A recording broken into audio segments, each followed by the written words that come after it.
Olá, alunos. Bem-vindos à nova disciplina de Infraestrutura de Redes de Computadores, do curso de Informática. Hoje, na primeira aula, trataremos dos componentes físicos da rede. É um assunto que vocês já viram em outra oportunidade, em outra disciplina, só que agora nós vamos ter o cuidado de entrar um pouquinho mais a fundo para tratar das questões que envolvam a questão de projetos de redes. O objetivo para essa aula, nós esperamos que você possa conhecer as propriedades físicas dos cabos da rede. Nós vamos estudar somente os meios confinados de comunicação, então seja o cabo par trançado, fibra ótica e também um pouquinho aí do cabo coaxial. Também esperamos que você possa conhecer as características dos meios físicos usados em redes de computadores e conhecer os princípios de conectorização e as principais ferramentas que são utilizadas para essa conectorização no cabeamento de redes. Muito bem, vamos falar um pouquinho aí sobre condutores elétricos, uma vez que estamos falando de cabos e meios físicos confinados. Então, um condutor elétrico é um fio que possui essas características. O fio, por si só, ele produz uma corrente elétrica que passa por essa seção aqui do fio, nesse sentido. Então eu tenho sempre no fio um condutor, para que as pessoas que vão manusear esse fio não tomem choque, tem um isolamento, uma capa isolante, e aqui esse diâmetro da bitola do fio é chamado de seção. Uma das medidas mais utilizadas para cabos, para fios, é o AWG, American Wire Gauge, que é uma medida que varia de acordo com o diâmetro da seção do fio. Os padrões mais conhecidos estão aqui mostrados nesta tabela, vocês têm ela também no material impresso. O mais utilizado é esse aqui de 24 AWG, que mede 0,511 milímetros de diâmetro. Essa medida ela vem também discriminada no cabo. Aqui alguns dos parâmetros elétricos que são medidos por equipamentos. O primeiro deles aqui mostrando a resistência elétrica, medida em ohms. A resistência é aquela parte que impede com que a corrente elétrica circule por um fio. Então, quanto maior a resistência, menos corrente passa por aquele circuito. Ao contrário, quanto menor a resistência, maior a corrente que pode passar por aquele circuito. A atenuação medida em decibéis, o dB. A atenuação ela diz respeito à perda da potência do sinal. O sinal sai com uma certa potência e no decorrer ao longo do fio, de acordo com a distância que está se usando, ele vai perdendo um pouquinho de intensidade, até chegar a um limite onde não é mais suportado. Por isso, alguns cabos, principalmente nós vamos ver os cabos de condução para redes de cabeamento estruturado, eles têm limite máximo para utilização nas distâncias, por conta dessa atenuação. Temos aí a seguir a capacitância, medida em farad. A capacitância é uma forma de armazenamento de energia pelo condutor. Temos também a indutância medida em Henry, o H maiúsculo, ela indica uma resistência à passagem da corrente elétrica, sempre que ela muda de sentido no meio físico. Temos a impedância, também medida em ohms ali, é a soma dessas duas outras características, da capacitância e da indutância. E finalmente a frequência, que mede qual é o ciclo de variação da corrente ou da tensão circulando por esse cabo, qual é a frequência que se trabalha. No Brasil, por exemplo, as correntes elétricas trabalham com 60 Hz. Já na América Latina, todos trabalham com 50 Hz. Essa variação de frequência vai me possibilitar verificar qual é o melhor tipo de cabo para cada situação. E aí, por falar nisso, os tipos de cabos serão apresentados agora, os cabos que são usados para redes de cabeamento estruturado, que nós veremos mais para frente. Tá aí os três tipos de cabo. Este aqui, mais à esquerda, no canto superior esquerdo, é o cabo mais comum, mais utilizado em redes de computadores, que é o cabo par trançado. O mais comum é este mesmo, que são 4 pares trançados, uma cor branca em cada um deles, e as cores, né, mais comuns, que são o verde, laranja, o marrom e o azul.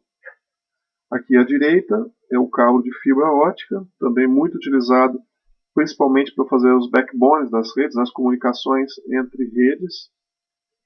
E aqui embaixo um cabo coaxial, não muito usado em redes de computadores, mas em se tratando de cabeamento estruturado, ele pode ser usado, por exemplo, para fazer um circuito de TV, né? Um circuito, nós chamamos de CFTV, circuito fechado de TV imagem. Aquelas câmeras que existem nos consultórios médicos, em algumas empresas. Então utiliza esse tipo de cabo aqui. Vamos falar do cabo que é mais utilizado na rede de computadores, que é o cabo de par trançado. O cabo de par trançado ele é dividido em categorias. São 7 categorias, sendo que para redes de computadores nós começamos aqui na categoria 5, daqui para baixo. Na categoria 5, transmissões com taxa de 100 megabits por segundo, frequências de 100 MHz. Existe um cabo um pouco melhorado, um cabo enhanced, que é o cabo de categoria 5E, que também oferece as mesmas taxas de transmissões de 100 megabits e 100 MHz, só que tem uma qualidade um pouco melhor do que o seu antecessor. O cabo de categoria 6, com frequências de até 250 MHz, e o mais novo, já padronizado, o cabo de categoria 7, que é usado em frequências de 600 MHz. Aqui no material diz que não foi padronizado, mas desde esse ano ele já está no padrão. Mais informações aí de um cabo par trançado. Então nós temos aqui um material isolante, que é aquela capa que protege o cabo, já tinha mostrado isso na primeira figura. Hoje em dia, o material isolante ele tem que ser capaz de não ser propagante à chama. Nós chamamos isso de cabo pleno, ou espaço pleno, né, com o nome está escrito aqui, pleno. Ele é composto desse tipo de material, o FEP, é o propileno etileno fluorado, que, submetido a condições de fogo, né, de chama, ele não propaga essa chama, ele vai enrugando até se deteriorar todo, mas a chama não é propagada pelo cabo. Isso é extremamente necessário numa construção. Mais informações aí do cabo par trançado, agora com as ferramentas de conectorização. São as ferramentas que são utilizadas para fazer a conectorização dos cabos na obra. Então aqui à esquerda nós temos o alicate de crimpagem para o conector RJ45, esse conectorzinho comum, parece aquele conector de telefone, só que o de telefone é o RJ11, com 2 pares, e o de 4 pares é o RJ45. Aqui à direita, um equipamento chamado de punch down, que é um alicate que serve para fazer a conectorização do cabo na tomada. Nessa tomada está sendo mostrada aqui, também é uma tomada RJ45, nós chamamos de tomada fêmea. Então, para colocar os fios aqui nessa porção, aqui na parte interna do conector, nós usamos esse alicate, ele pressiona, como mostrado aqui na figura, os fios de forma que eles ficam conectorizados e o conector pode ser utilizado. A conectorização deve seguir uma sequência de cores padronizada. Uma dessas duas sequências devem ser obedecidas, a 568A ou a 568B, mostradas aqui na figura. Então, como o cabo tem 8 fios, eu separo da esquerda para a direita as seguintes cores. O branco do laranja, né, lembrando que cada cor vem enrolada com um branco em volta dela, então o branco que está enrolado no laranja é o primeiro fio, depois o laranja, depois o branco do verde, o azul, o branco do azul, na sequência o verde, o branco do marrom e o marrom. Essa é a sequência 568B. A 568A, ela inverte a questão do laranja com o verde. Então, olha aqui, do lado de cá nós temos aqui a sequência. O branco do verde, verde, branco do laranja, branco do marrom, marrom, laranja, azul e branco do azul. São as sequências invertidas do 568B. E essa sequência nós chamamos de cabo crossover. Ele serve para quando você tem um 568A de um lado e 568B de um outro lado, você pode interligar dois computadores, interligar duas máquinas usando essa sequência. As fibras óticas também são cabos bastante utilizados no projeto de redes. mas não para interligar computadores, e sim para interligar duas redes. Como ele tem uma distância um pouco maior do que o cabo par trançado, né, o par trançado ele chega somente a 100 metros de distância, sendo que 90 para a parte interna e os outros 10 metros são para os cabos de conexão. Então nós temos aqui a fibra ótica, que ela chega aí a 2 km, 3 km, dependendo do tipo de injetor de sinal na fibra, pode chegar até mais de 100 km. Então serve para interligar redes. Mostrando aqui a fibra, ela tem um revestimento aqui, uma capa externa, tem uma casca, né, protetora, e a parte de dentro é a sílica, é fibra de vidro mesmo. Com o núcleo aqui mostrado, bem reduzido, em torno aí de 62,5 micrômetros para as fibras que são multimodo. As monomodos elas chegam a ter um núcleo bem mais reduzido do que isso, chegam a 8, 9 micrômetros. A casca da fibra ela tem 125 micrômetros e a parte externa 250 micrômetros. Aqui os dois tipos de fibra que são mais comuns utilizados na obra, que é o tight buffer e o loose tube. O tight buffer ele permite com que as fibras fiquem mais concentradas dentro de um cabo, uma vez que para fazer uma transmissão usando fibra ótica eu sempre vou precisar de duas fibras, uma para transmitir e uma para receber o sinal, um TX para transmitir e um RX para receber o sinal.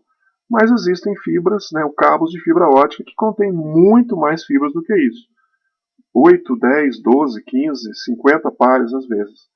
E esses pares, essas fibras, elas ficam bem próximas umas das outras para se utilizar num ambiente interno, dentro de um prédio, por exemplo, para fazer interligação entre os andares. Aí nós temos a fibra tight buffer, né, o mais apertado, vamos entender esse tight como mais apertado. E o loose como mais solto.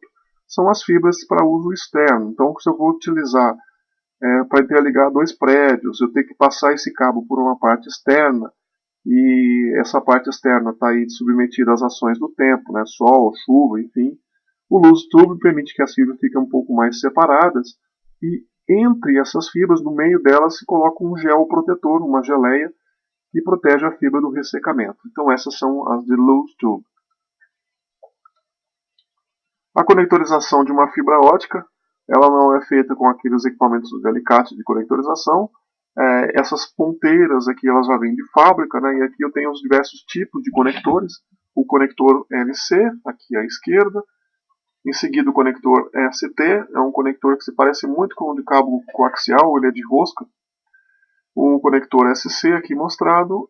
E finalmente o conector MT-RJ. Esses são os 4 mais utilizados. Existem vários outros tipos de conectores para fibra ótica, mas estes são os mais utilizados. A conectorização ela é feita através de um fusor, de um equipamento de fusão de fibra ótica, onde se coloca a fibra neste equipamento. Ela é aproximada por um processo eletromecânico, né, e todo o resultado é visto aqui no visor. Pressiona-se aqui um botão de fusão e gera-se um arco voltaico muito grande, muito intenso, e a fibra se funde, e dessa forma é que se faz a conectorização dela. Bom, pessoal, para essa primeira semana era só quase que uma revisão aí dos meios físicos. Nós já tivemos a oportunidade de falar sobre isso em outras oportunidades. E para as próximas aulas, esses meios físicos vão ser utilizados para a construção, para o projeto de redes. Então, vale a pena dar uma revisada, vale a pena dar uma estudada novamente nesses componentes, nesses elementos, fazer os exercícios aí da semana. E a próxima semana nós começamos então com o projeto de redes. Tenham todos uma boa semana. Até a próxima.